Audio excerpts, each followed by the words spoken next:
मेरी गजल में एक शेर आता है,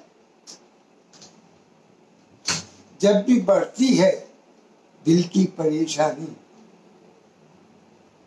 सूखे पौधों में दे दिया पानी।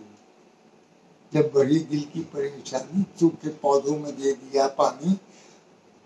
तो फूल आज मेरे दिल दिमाग पर छाए हुए हैं।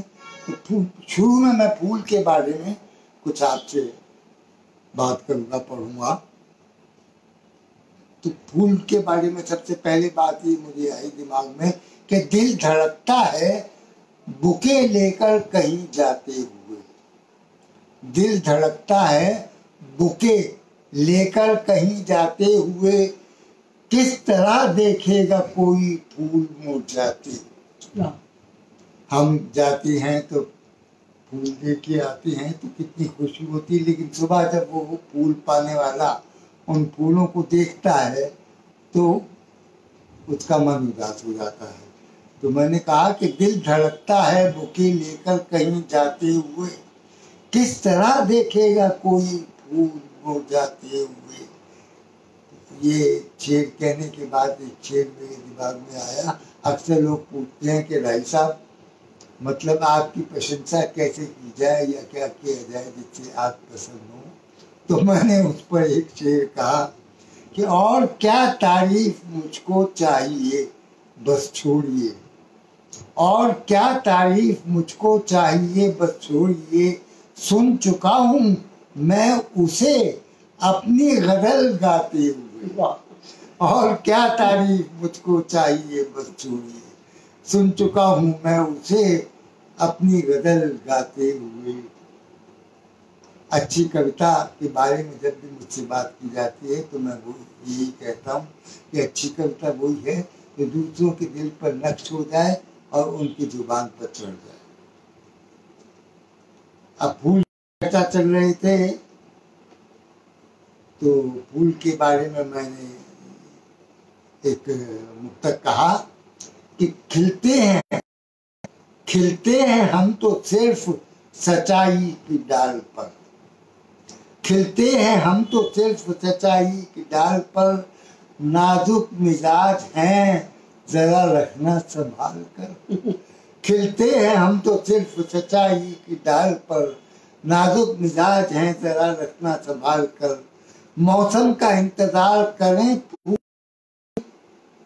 मौसम का इंतजार करें फूल मौसमी, हम तो सदा बहार हैं साल भर।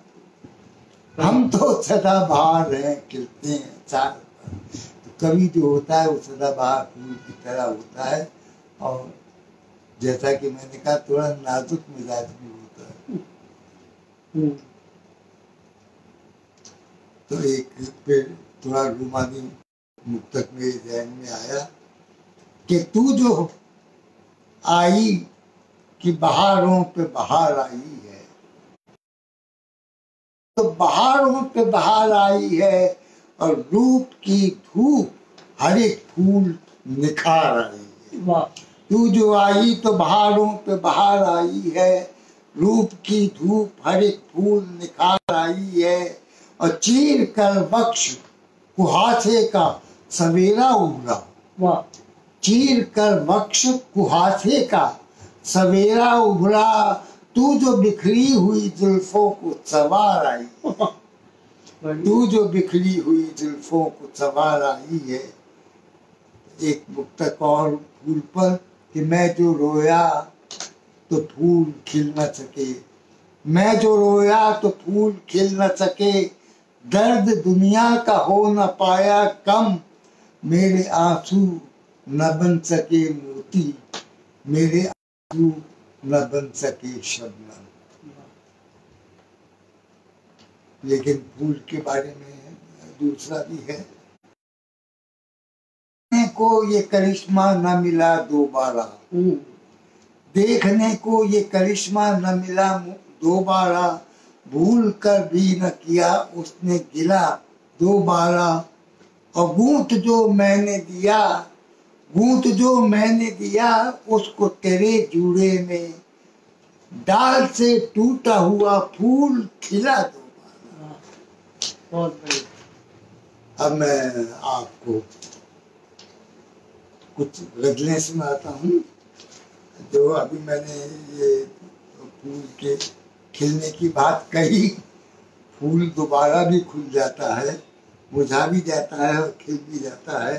ये गजल आपको सुना रहा हूँ। ये गजल कीर्ति काले जी को काफी पसंद है।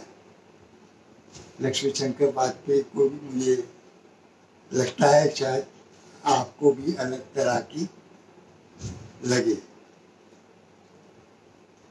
ये महके जिस्म बहके दिल, बड़ी रंगत के दिन आए। ये महके जिस्म बहके दिल, बड़ी रंगत के दिन आए। और हमारे दिन गए दुनिया में तब जन्नत के दिन आए।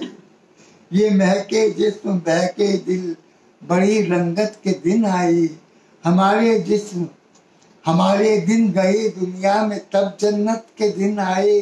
तो किसी महफिल किसी जलवे किसी बुत से नहीं नाता। किसी महफिल किसी जलवे किसी बुत से नहीं नाता। पड़े हैं एक कोने में अजब फुर्सत के दिन आए। पड़े हैं एक कोने में अजब फुर्सत के दिन आए। हमें परहेज की बारीकियां समझाई जाती हैं। हमें परहेज की बारीकियां समझाई जाती हैं कि जब रंगीन शामों में खुली दावत के दिन आए।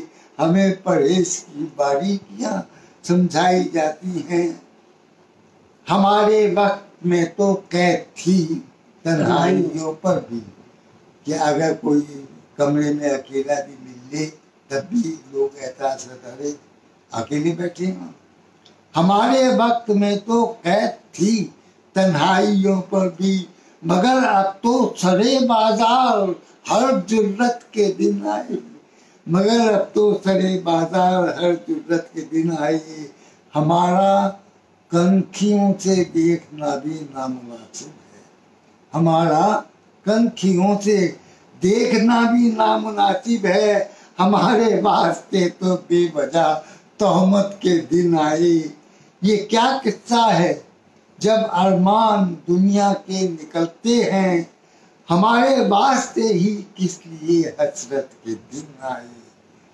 खुले गेसू खुले कंधे खुली बाहें खिले चेहरे, समंदर सी हवा सी समंदर की हवा सी बेझिझक चाहत के दिन आए। तो अब जब ये समस्या आई तो मैंने सोचा कि इसका हल क्या निकाले। तो मैंने सोचा चलो राही पुराने दोस्तों के पास हो आए। चलो राही पुराने दोस्तों के पास हो आए। तसल्ली दिल की कुछ तो हो, बड़ी आफत के दिन आए। ये महके बहके दिल, बड़ी रंगत के दिन आए। हमारे दिन गए दुनिया में तब राहत के तब जन्नत के दिन आए। अब मैं बीच में ये कहूँगा, पुष्पा जी के सामने मैंने हिम्मत की कविता पढ़ने की, लेकिन वो मुझे जितनी इजाज़त दे देती हैं उतने पढ़ता हूँ। तो पुष्पा राही, ये इनकी दो विशेषताएं हैं जो कविता में इन्हें स्थापित करती हैं। एक व्यवस्था तो ये है कि ज़्यादातर महिलाओं से संबंधित कविता लिखती हैं, और दूसरी बात ये है इनकी कविता में अपनापन बहुत होता है और इनकी कविताएं बिल्कुल अलग तरह की होती हैं। तो आप सुनिए डॉक्टर पुष्पा राही से। अभी आप राही जी से सुन रहे थे। राही जी जो हैं गज़लों में ख़ास तौर से इस समय अपनी खूब अच्छी स्थिति बनाए हुए हैं, लेकिन यहाँ पर मैंने इनसे कोई कंपटीशन नहीं किया, क्योंकि मैं तो गीत ही लिखती आ रही हूँ और गीत जो है वो शुरू से वही मेरे को अच्छे लगते रहे हैं। और चाहे किसी भी तरह का प्रभाव इनका मेरे पे पड़ा हो, लेकिन इनकी गज़लें जो हैं वो मेरे को समझ में नहीं आती। ना काफिया समझ में आता है, ना उसमें और क्या होता है काफिया, हाँ कुछ होता है ना, रदीफ, काफिया रदीफ में तो समझ में आता नहीं। मैं तो सिर्फ गीत लिखती हूँ, और गीत भी मेरे ऐसे होते हैं जिसका कोई खास भूमिका उस रूप में नहीं होती। असल में तो दिनचर्या में कविताएं बन जाती। मुझे इधर उधर कुछ भी ढूंढने की जरूरत नहीं पड़ती। दिन भर में जो कुछ घटित होता है उसमें से कुछ ना कुछ निकल आता है और वो कविता बन जाती। तो इसलिए एक बार मैंने कुछ लाइनें लिखी थी कि दिनचर्या ही मेरी कविता, दिनचर्या ही मेरी कविता, मेरे जगते जग जाती ये, मेरे जगते जग जाती ये, सोती मेरे सोते, और मेरे इसके इसके मेरे काम एक से होते।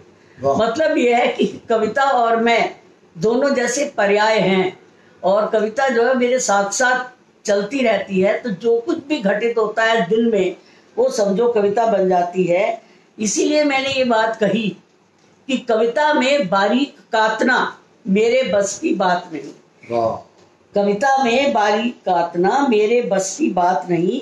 मध्य वर्ग मेरी नस नस में, मैं कोई अभिजात नहीं। मध्य वर्ग मेरी नस नस में, मैं कोई अभिजात नहीं। और क्या करना बारीक काट कर, क्या करना बारीक काट कर, हल्के फुल्के स्वर में गा। हुड़क हुड़क हुड़क शब्द सुनिए, हुड़क मिटानी है थोड़ी सी, कौन यहाँ मीरा बनना। और मीरा जो है, मीरा की तो अदा अलग थी, उसको था जोगन बनना। मीरा की थी अलग अदा थी, उसको था जोगन बनना।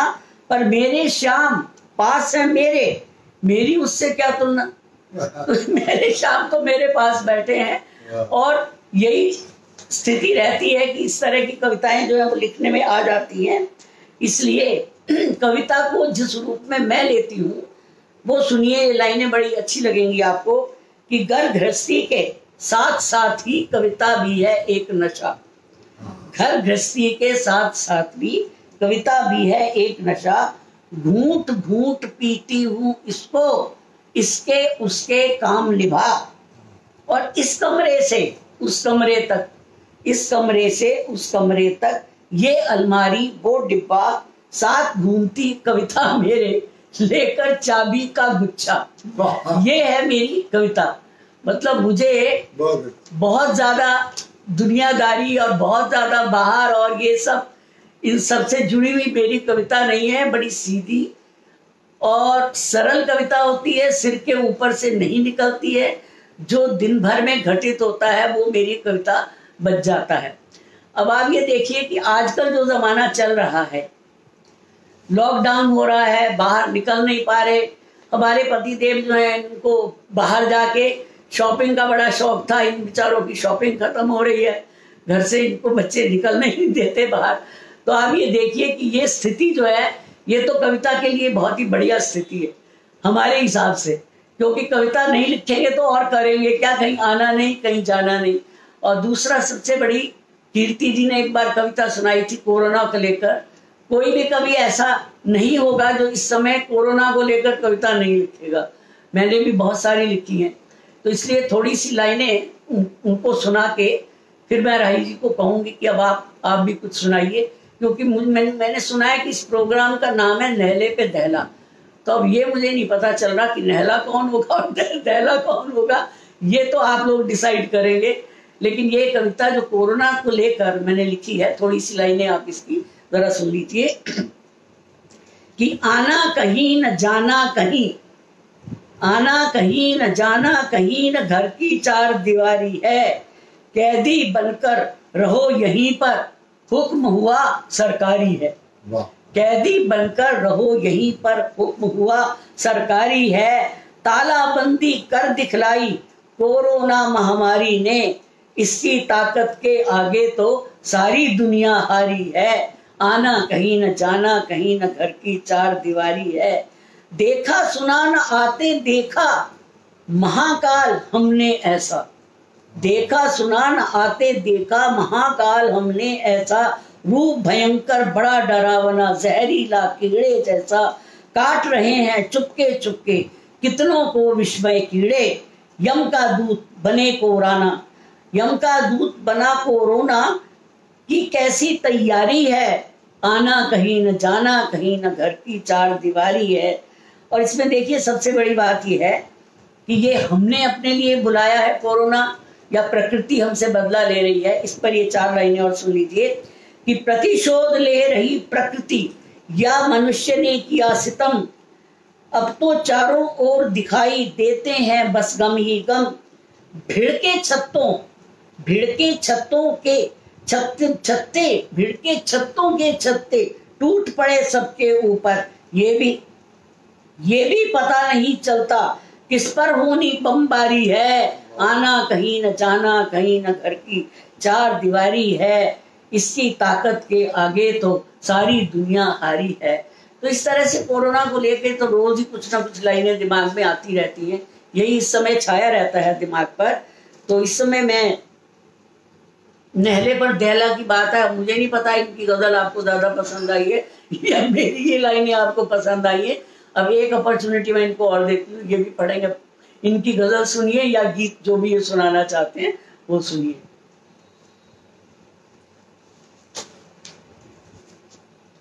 अब ये फैसला तो आपको करना है, नहला कौन है दहला कौन है। मैं तो नहला होके ही खुश हूँ। तो मुझे भी दहला बनने की कोई इतनी बड़ी आवश्यकता नहीं है, लेकिन अगर आप बना देंगे तो बन जाऊंगी, कोई ऐसी बात नहीं है। एक तो मैं आपको गजल सुना देता हूँ आज, जो जिसकी वजह से मैं गजल में बहुत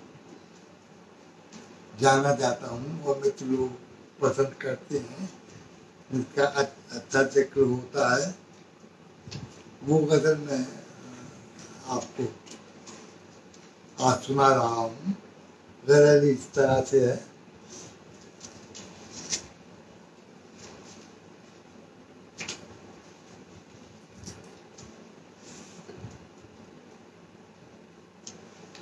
गजल है, हम पर दुख का पर्वत टूटा। कहते हैं दिल में दर्द को दे जगह अकबर, इल्म से शायरी नहीं आती। अकबर बहुत बड़े कवि हुए, वो कहते थे पीड़ा को हृदय में स्थान देना है, केवल ज्ञान से और पढ़ाई लिखाई से शायरी नहीं आती। तो मुझे भी जीवन में ऐसा ही अनुभव हुआ कि हम पर दुख का पर्वत टूटा, तब हमने 2-4 कहे, और उस पे भला क्या बीती होगी जिसने शेर 1000 कहे। हम पर दुख का पर्वत टूटा तब हमने 2-4 कहे, उस पे भला क्या बीती होगी जिसने शेर 1000 कहे। हमें जरा वनवास काटना पड़ा अगर कुछ दिन तो क्या, हमें जरा वनवास काटना पड़ा अगर कुछ दिन तो क्या। उसकी सोचो जो जंगल को ही अपना घर बार कहे, उसकी सोचो जो जंगल को ही अपना घर बार कहे। और सीधे सच्चे लोगों के दम पर ही दुनिया चलती है। वाह। सीधे सच्चे लोगों के दम पर ही दुनिया चलती है। हम कैसे इस बात को माने कहने को संसार कहे। सीधे सच्चे लोगों के दम पर ही दुनिया चलती है। हम कैसे इस बात को माने कहने को संसार कहे। और अपना अपना माल सजाई सब बाजार में आ बैठे।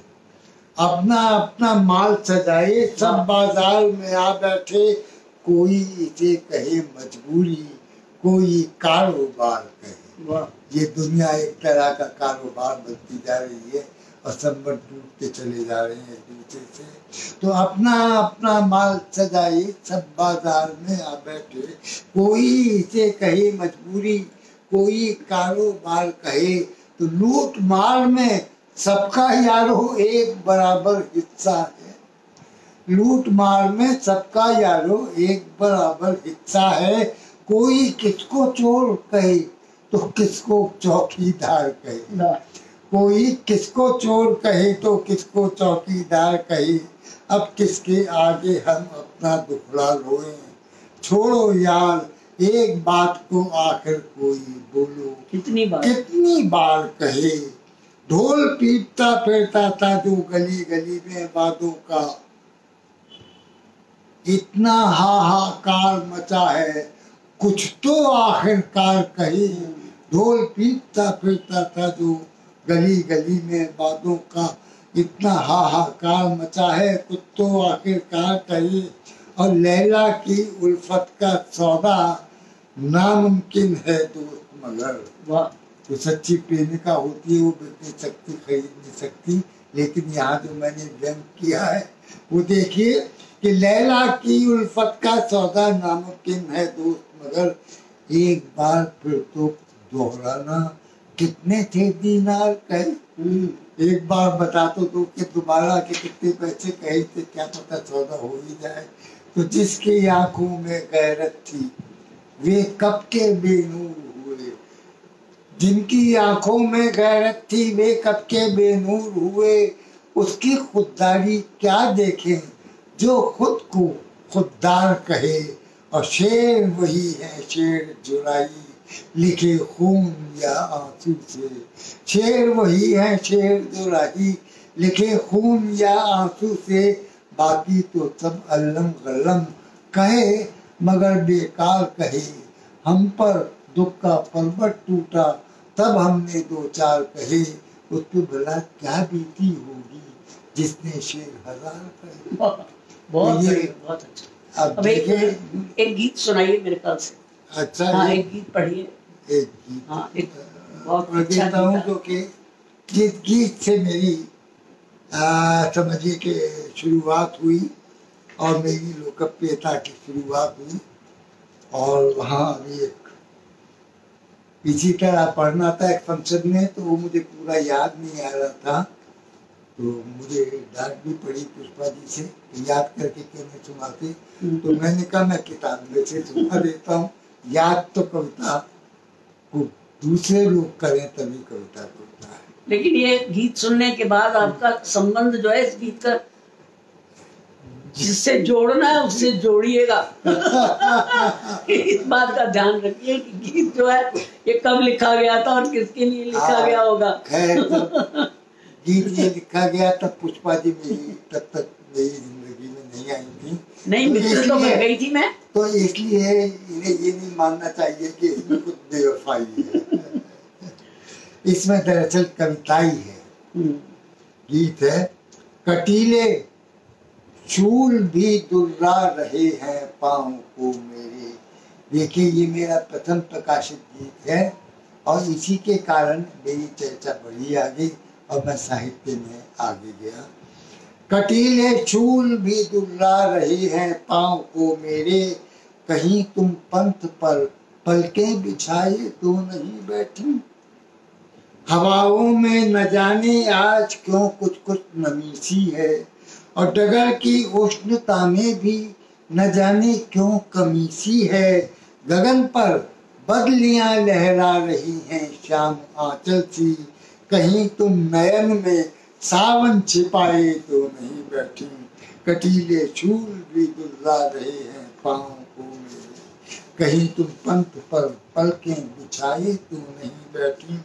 अमावस की दुल्हन सोई हुई है अवन से लगकर, अमावस की दुल्हन सोई हुई है अवन से लगकर। न जाने तारिकाएं बाट किसकी जाती जो हती जक्कर। न जाने तारिकाएं बाट किसकी जो हती जक्कर। गहन तम है डगर मेरी मगर फिर भी चमकती है। गहन तम है डगर मेरी मगर फिर भी चमकती है।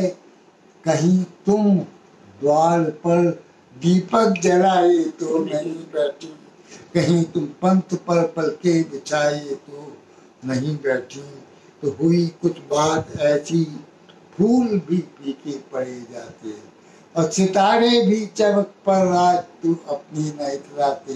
बहुत शर्मा रहा है, बहुत शर्मा रहा है बदलियों की ओट में चंदा। बहुत शर्मा रहा है बदलियों की ओट में चंदा। कहीं तुम आँख में काजल लगाए तो नहीं बैठी। कटीले चूल भी दुर्रा रहे हैं पाँव को मेरे, कहीं तुम पंथ पर पलकें बिछाए तो नहीं बैठी। तो पंथ पर अगर नहीं, ये तो पुष्पा जी से मैं कहूंगा कि इन्होंने कभी पलकें बिछाई नहीं, ऐसा है कि तो पलकें बिछाने का टाइम भी था, ऐसा नहीं है कि नहीं था, और बहुत लंबा टाइम था। लेकिन अब जो स्थिति है उस पर मेरी 2 लाइनें सुन लीजिए, फिर उसके बाद उनकी एक कविता सुनना। ये मैंने लिखा, थोड़े दिन पहले लिखा था कि अब वे कहाँ प्रेम कविताएं, अब वे कहाँ प्रेम कविताएं, अब तो है सब आए बाएं। अब वे कहाँ प्रेम कविताएं, अब तो है सब आए बाएं। उम्र कर रही रोज तकाजा, उम्र कर रही रोज तकाजा, घर में बैठे कहीं न जाएं, नापे पहले ब्लड प्रेशर को, नापे पहले ब्लड प्रेशर को, और फिर जाकर ईसीजी करवाएं। अब वे कहाँ प्रेम कविताएं, समझे? तो अब तो ऐसी स्थिति है कि प्रेम जो है अब तो भीतर है, कहीं भीतर छिपा हुआ है। प्रेम तो खैर खत्म नहीं होता, ये तो मैं कभी नहीं कह सकती, लेकिन जो स्थितियां बन जाती हैं उसके हिसाब से प्रेम का रूप भी बदलता रहता है। को डिस्टर्ब किया है, ये गीत पढ़ रहे थे इस तरीके का, इसलिए सुनाया। ये एक गजल आप इनसे और सुनिए, फिर उसके बाद एक आध कविता मैं सुनाती हूँ आपको। आप इनकी गजल या गीत जो भी ये सुनाना चाहते हैं उनसे सुनिए। अब ये हमें पता नहीं कि कितने लोग बैठे हुए हैं, लेकिन इसके ऊपर आ तो रहा है बहुत कुछ। अब इतनी दूर से पढ़ा नहीं जा रहा, लेकिन ये है कि कमेंट्स आपके दिखाई दे रहे हैं, थोड़े बहुत दिखाई दे रहे हैं। कौन कौन लोग हैं अब ये तो बाद में पता चलेगा।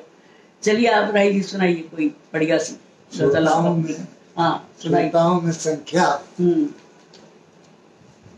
का वो उतना महत्व नहीं होता, अगर प्यार से और समझते हुए कुछ लोग भी सुने तो वो अपने आप में कवि के लिए बहुत ही सुख की बात होती है। तो अभी मैंने आपको अपनी एक गजल सुनाई, और हाँ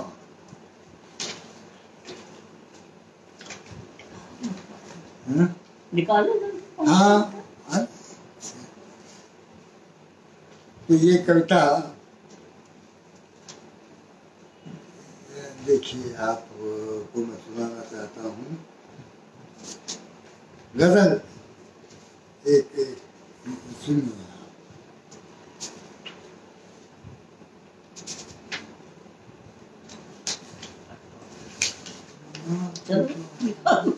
हाँ,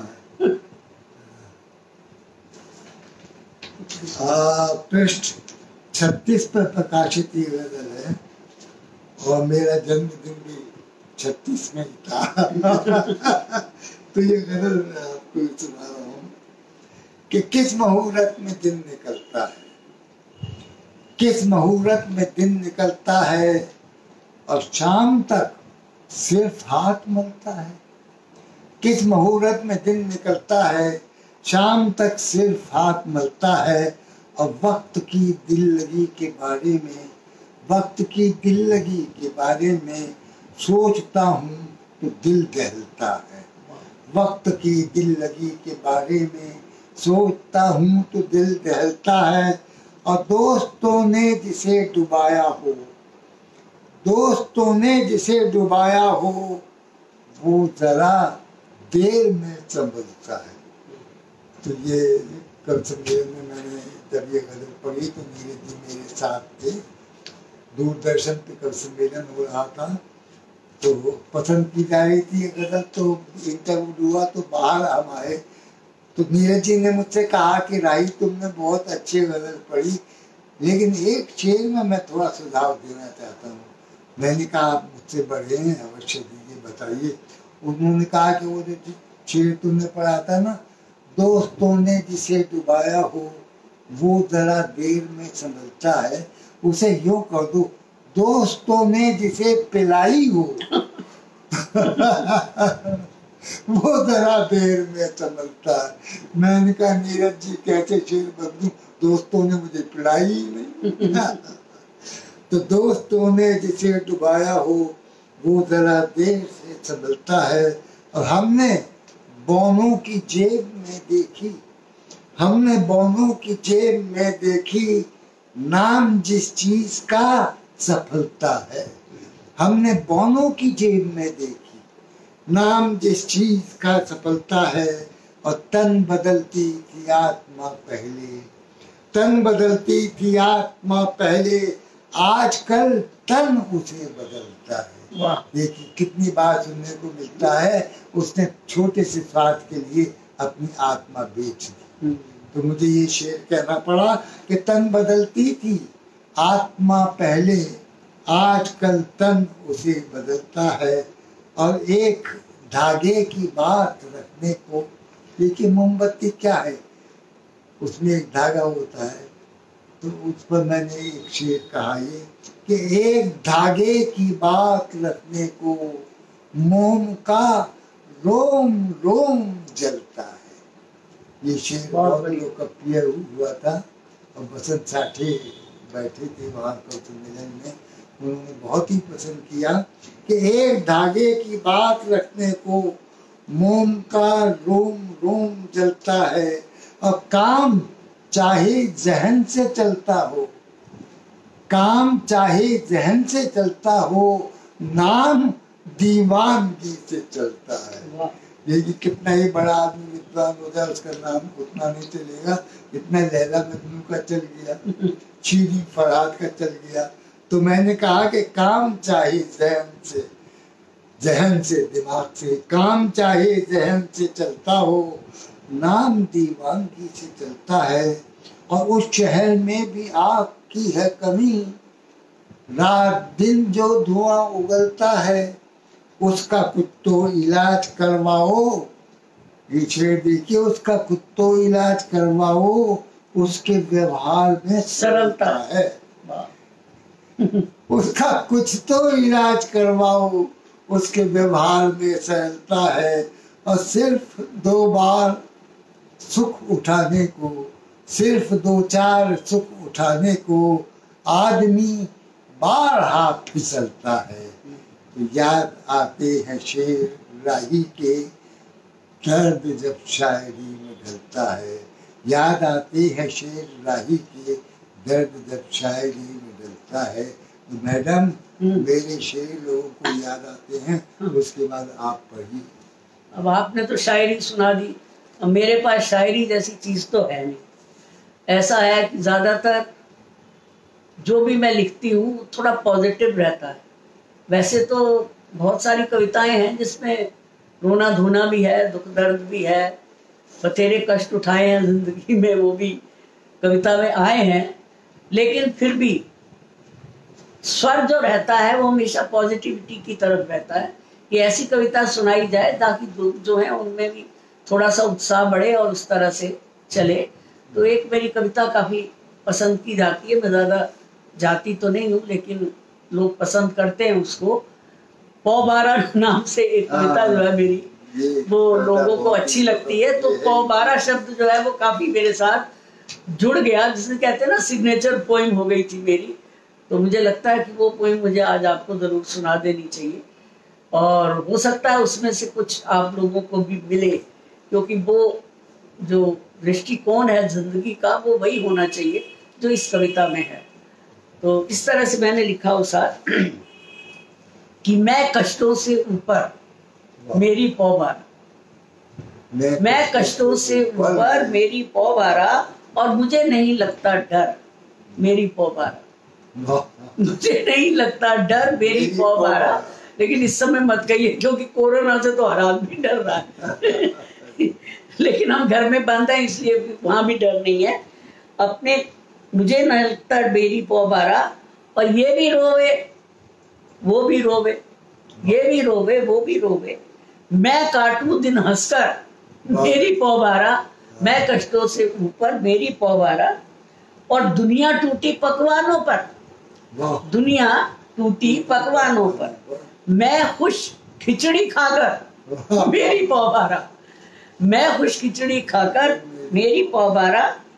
और कारवार सब बांट बूटती, कारवार सब बांट बूटती, स्वास्थ्य बनाया चलकर मेरी पौ बारा, मैं कष्टों से ऊपर मेरी पौबारा, और महल दो महले, महल दो महले गोली मारो, महल दो महले गोली मारो, मेरा छोटा सा घर मेरी पौबारा, और कविता, कविता मेरी बच्चों जैसी, कविता मेरी बच्चों जैसी, शोर मचाती जमकर मेरी पौबारा, शोर मचाती जमकर मेरी पौबारा।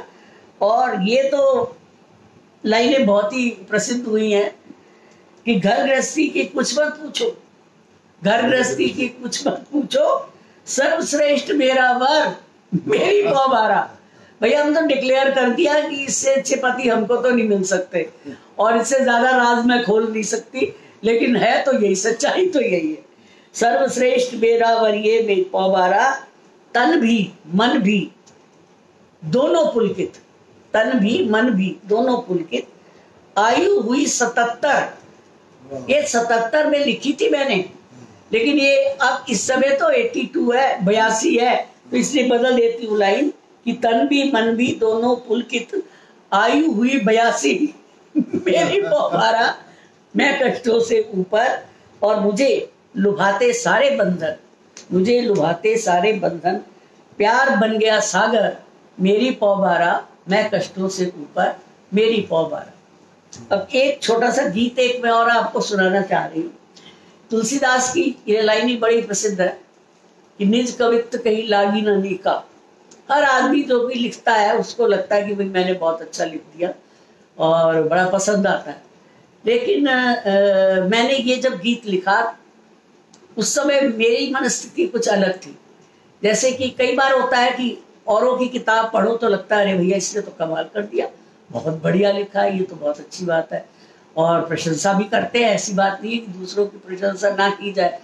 तो इसलिए उस समय मेरे दिमाग में इस तरह की लाइनें आई, आप लोग भी सुनिए, आपको बड़ा अच्छा लगेगा कि हम अपने लिखे पर मरे जा रहे, हम अपने लिखे पर मरे जा रहे हैं, हम तारीफ अपनी करे जा रहे हैं, हम तारीफ अपनी करे जा रहे हैं, अरे दूसरों का लिखा भी तो पढ़ लो, अरे दूसरों का लिखा भी तो पढ़ लो, मुकुट अपने सिर पर धरे जा रहे हैं, मुकुट अपने सिर पर धरे जा रहे हैं, हमेशा लगा हमको सर्वश्रेष्ठ है हम, हमेशा लगा हमको सर्वश्रेष्ठ है हम, क्यों अपना ही चारा चरे जा रहे हैं, क्यों अपना ही चारा चरे जा रहे हैं।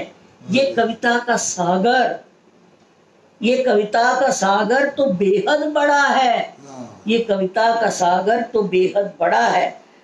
हम बेखौफ फिर भी तरे जा रहे, हम बेखौफ फिर भी तरे जा रहे हैं, हम अपने लिखे पे मरे जा रहे हैं।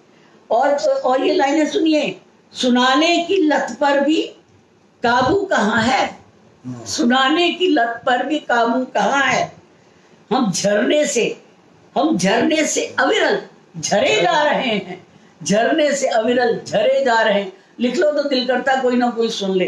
क्यों लगता न हमको मिनट दो मिनट को, क्यों लगता न हमको मिनट दो मिनट को, हम अपनी ही हद से परे जा रहे हैं, हम अपने लिखे पर मरे जा रहे हैं, हम तारीफ अपनी करे जा रहे हैं।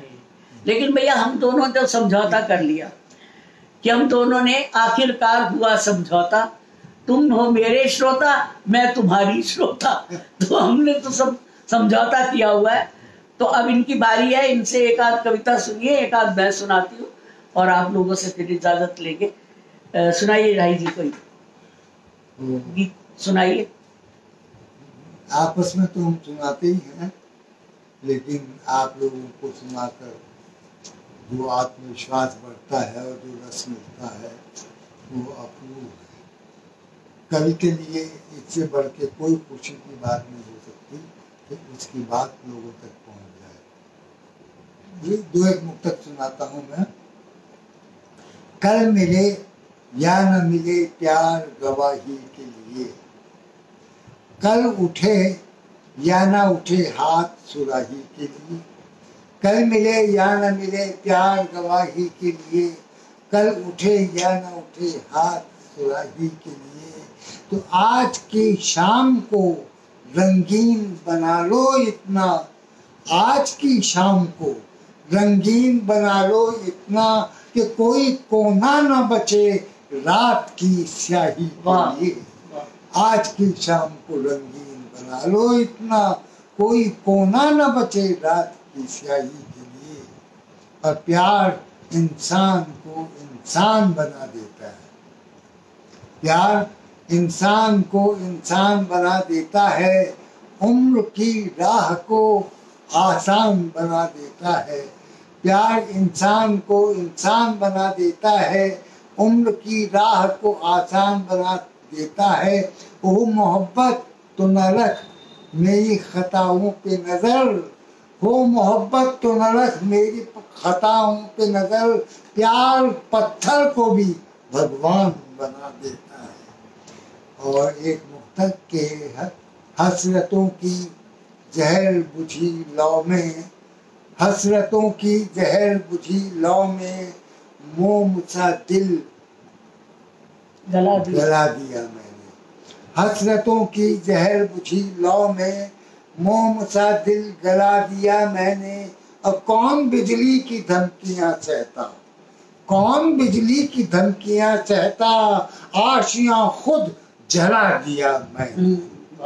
तो जब ये इंतहा पे तकलीफ पहुंचा तो फिर जो कहते हैं ना कि अंधेरा गहरा जाए तो सुबह होने वाली होती है, तो ऐसी एक रोशनी की किरण मेरे सकारात्मक विचार की मेरे दिमाग में पहुंची। वो गज़ल मैं आपको ज़रूर सुनाना चाहूँगा, क्योंकि आमतौर पर सुनाता हूँ मैं कवि सम्मेलनों में भी। तो गज़ल इस तरह है कि इतना बुरा तो तेरा भी अंजाम नहीं है, इतना बुरा तो तेरा भी अंजाम नहीं है, और सूरज जो सवेरे था वही शाम नहीं है। देखिए सूरज की जो चमक सुबह होती है डूबते सूरज की नहीं होती। तो मैंने कहा कि इतना बुरा तो तेरा भी अंजाम नहीं है, सूरज जो सवेरे था वही शाम नहीं है। और पहचान अगर बन न सकी तेरी तो क्या गम, हमें यही तो अफसोस रहता है कि हमारी एक अलग से आइडेंटिटी नहीं है, एक अलग जगह समाज में नहीं बनी। तो मैंने कहा कि पहचान अगर बन न सकी तेरी तो क्या गम, कितने ही सितारों का कोई नाम नहीं है।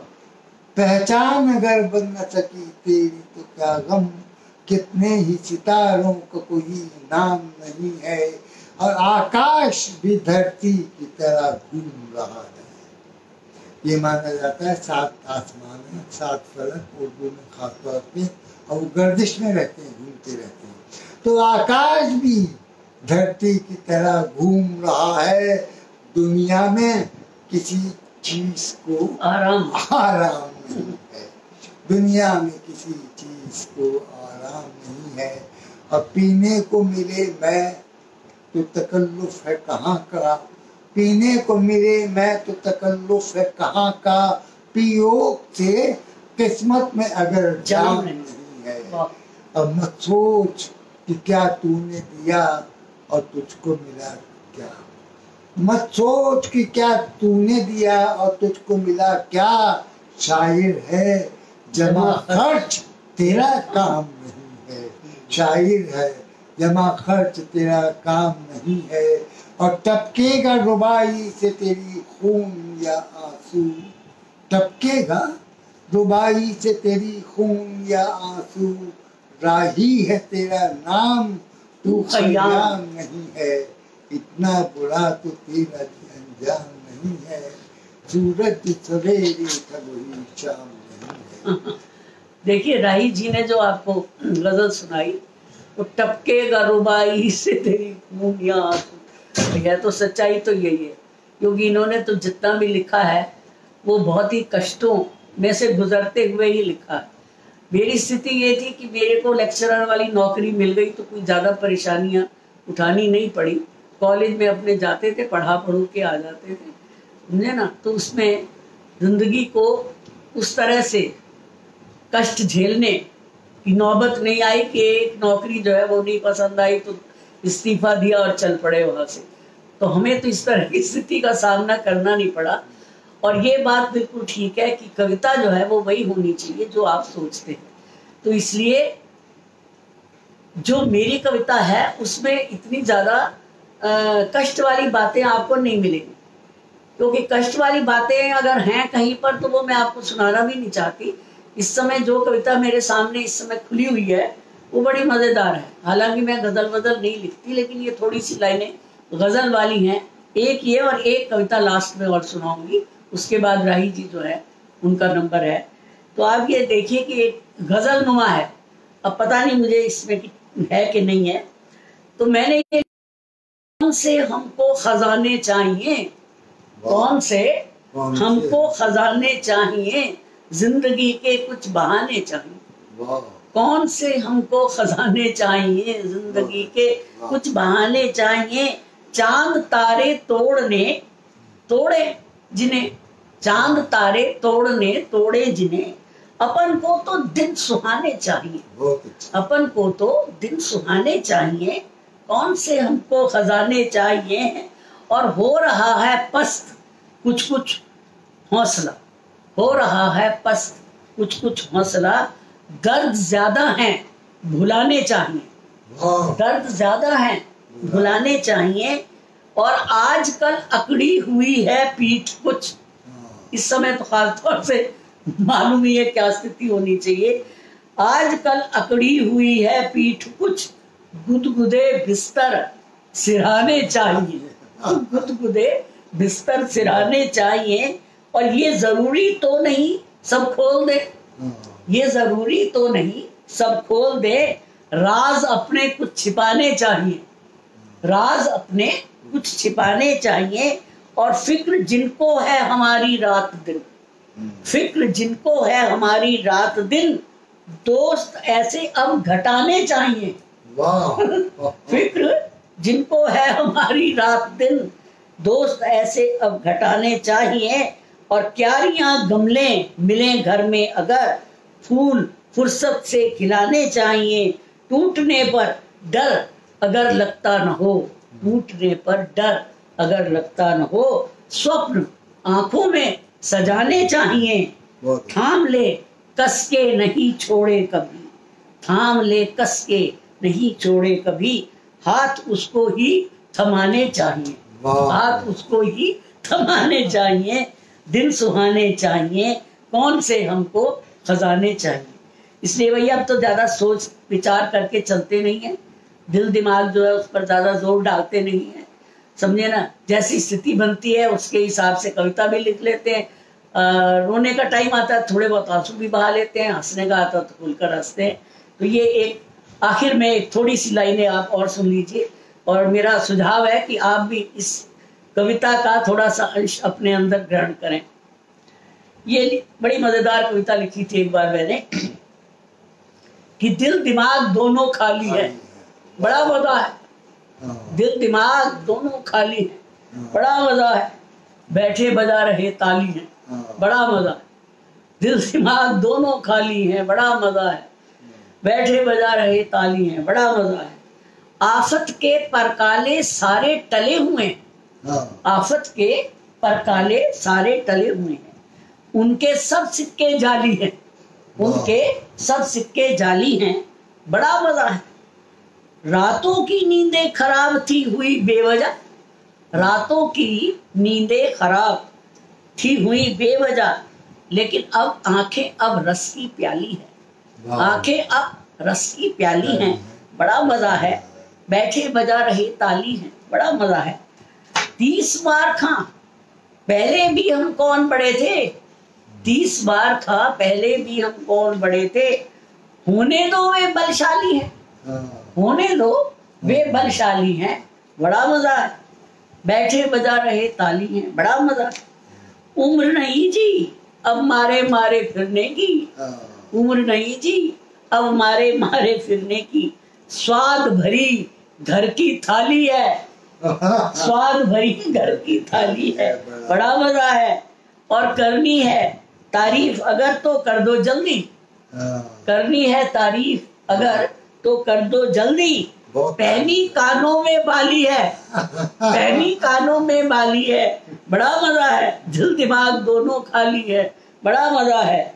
और मेहरबानियां जिसकी भी हो सिर माथे पर, हाँ। मेहरबानियां जिसकी भी हो सिर माथे पर, हमने ये आदत पाली है, बड़ा मजा है। दिल दिमाग दोनों खाली हैं, बड़ा मजा है। बैठे बजा रहे ताली हैं, बड़ा मजा है। तो मैं आपसे यही निवेदन करना चाहूंगी कि मुसीबतें तो बहुत आती रहेंगी, लेकिन कोशिश करो कि दिल दिमाग जो है उस पर ज्यादा उनका असर ना हो। यही सुना के मैं तो अब आपसे विदा लेना चाहूंगी। राही जी जो हैं ये वाइंड अप करेंगे और आप लोगों का धन्यवाद करेंगे कि आप सुन रहे हैं हमको। बड़ा अच्छा लग रहा है, बड़ा आनंद आ रहा है। बस ये जरूर इच्छा रह गई कि अगर कीर्ति यहाँ पे नजर आ जाती, लेकिन वो नजर ही नहीं आ रही और लोग भी नजर नहीं आ रहे।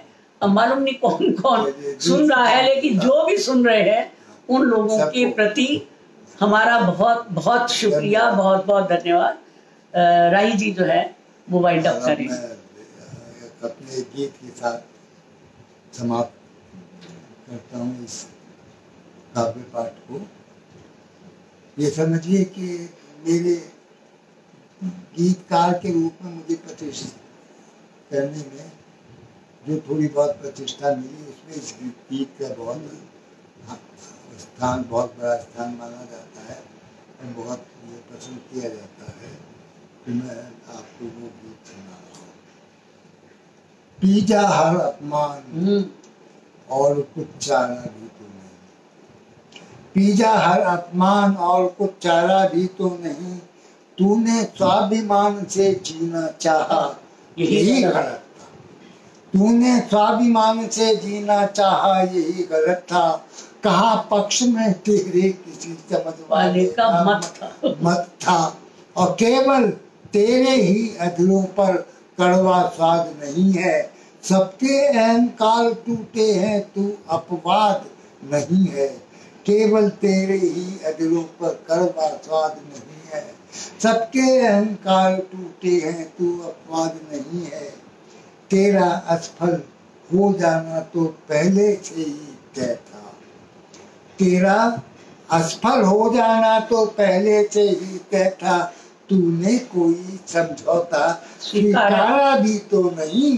पीजा हर अपमान और कुछ चारा भी तो नहीं, गलत परिस्थिति, गलत समय में, गलत जगह पर होकर क्या कर लेगा तू अपने हाथों में कील चुभोकर, गलत परिस्थिति, गलत समय में, गलत जगह पर होकर क्या कर लेगा तू अपने हाथों में कील चुभोकर, और तू क्यों टंगे क्रॉस पर, तू क्या कोई पैगंबर है, क्या तेरे ही पास अबूझे प्रश्नों का उत्तर है, कैसे तू रहनुमा बनेगा उत्तेजित भीड़ों का, तेरे पास लुभाने वाला नारा भी तो नहीं, पीजा हर अपमान और कुछ चारा भी तो नहीं, तो माथे से हर शिकन पहुँच दे, आंखों से हर आंसू, पूरी बाजी देख अभी तू हारा भी तो नहीं, इसमें चंद बीच में ये रह गया वो,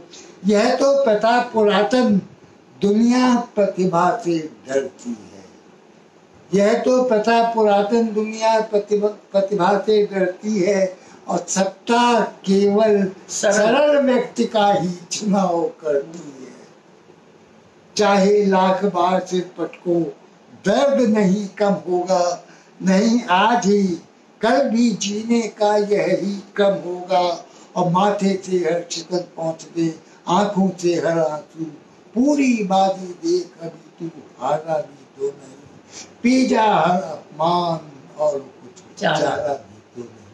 तो ये मेरा एक लोकप्रिय गीत है, और आज बहुत प्रसन्नता हुई कि आपको संबोधित करने का मौका मिला, और कहते हैं ना बल उम्मीद दुनिया कायम, आशा पर संसार के कायम, तो मैं भी आशा करता हूँ कि आपको हमारी कविताएं आप तक हमारी कविताएं पहुँची होंगी, और कुछ कविताएं पसंद भी आई होंगी। अब कौन दहला है कौन दहला है ये तय करने की कोई कहीं कोई गुंजाइश और ज़रूरत नहीं है। वो अपनी तरीके से लिखती हैं, बहुत अच्छा लिखती हैं। मैं अपने तरीके से लिखता हूँ, बहुत अच्छा लिखता हूँ। ये बात आपको कहनी है। तो आप लोगों ने इतने प्यार से सुना, आप सबका धन्यवाद। भगत चंद्रा हॉस्पिटल विश्व की सभी आधुनिक और बुनियादी सुविधाओं से परिपूर्ण एक world class multi speciality hospital Mahavir enclave Palam डावडी रोड पर स्थित साउथ वेस्ट दिल्ली का एकमात्र मल्टी स्पेशलिटी हॉस्पिटल, जहां 24 घंटे आपकी सेवा में उपलब्ध हैं वेल क्वालिफाइड डॉक्टर्स और हेल्पिंग स्टाफ। डॉक्टर CM भगत द्वारा स्थापित भगत चंद्रा हॉस्पिटल आपकी सेहत का ख्याल रखना ही इसकी प्राथमिकता है, वो भी अफोर्डेबल।